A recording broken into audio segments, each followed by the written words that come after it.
The last example of this first section on theoretical endgames is again against Arthur B's guy. Bobby is with black to move.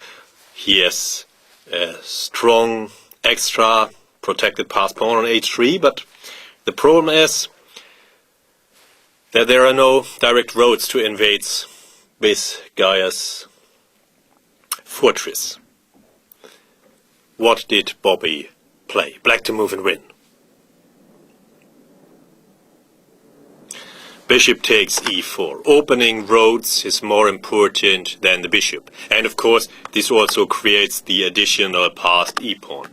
But Bobby had to calculate precisely that he'll always come first.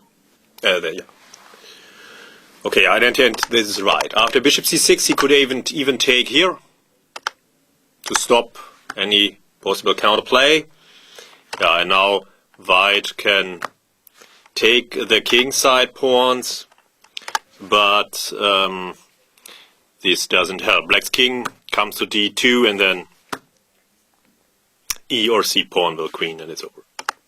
And also good is, of course, that the black pawn will queen with check, as we will see. Here it is not so relevant. Here it's just a nice feature, but it will be relevant in the game. Bobby directly goes for the c pawn, now e4. And his passed pawn will overload white's defense. And after king e2, Biscaya resigned. But in the variation after g5, it's of course relevant that black's c pawn queens with check. And then black can of course stop the g pawn and win.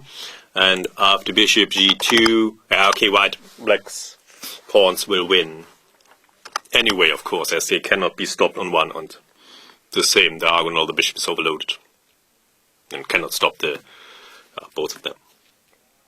Okay, this was a short look into a few theoretical endgames. Bobby knew this theory very well. He had even studied Soviet material in the original Russian language. And he was also helped, of course, by the fact that he always fought to the end and had a great level of energy and concentration always to really pose the most difficult problems to the opponent, so that he was often rewarded.